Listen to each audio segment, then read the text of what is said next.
Merci. Gilles Savary. Oui, bon, l'intervention précédente me donne l'occasion de dire que je suis le parlementaire, comme beaucoup ici, d'un espace rural et que j'ai quand même l'impression que les ruraux ont plutôt entendu parler des zones franches urbaines, des politiques des quartiers, du Grand Paris, des politiques des métropoles, que d'une politique rurale cohérente. Je ne dis pas que rien s'est fait, mais si le monde rural tient à peu près aujourd'hui, c'est parce qu'il est tenu à bout de bras par les conseils généraux, de façon d'ailleurs assez inégale, en fonction de leur politique et en fonction de leurs moyens.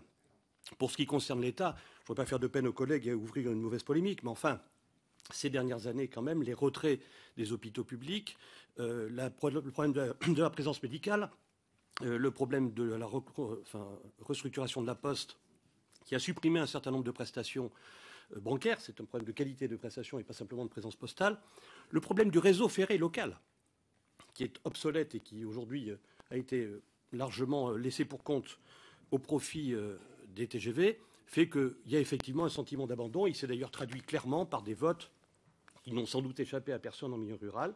Jusqu'à présent, on a considéré que c'était uniquement un phénomène urbain. Il y a un sentiment d'abandon très profond d'un certain nombre de populations.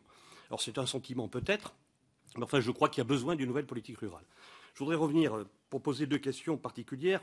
Moi je suis de ceux qui pensent, j'ai entendu dire tout à l'heure que tout ceci mériterait une conférence par département ministériel.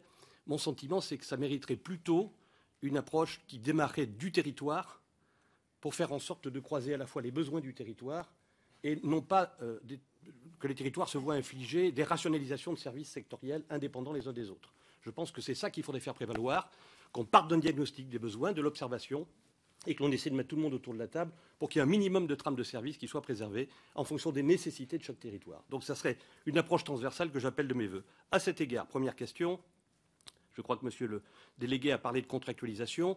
Où en est-on? Quelles sont les perspectives sur les contrats de projet? Quels sont nos degrés d'information? Ou sur les contrats de plan?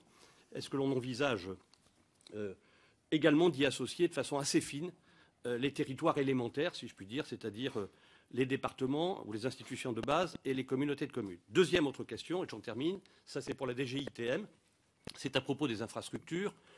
Vous avez raison de dire qu'il faut de la solidarité locale, mais quand un TGV passe en milieu rural, eh bien, le milieu rural voit passer les trains et il n'y a pas la moindre irrigation de ce territoire. Bien au contraire, il y a un effet qui est un effet de vide.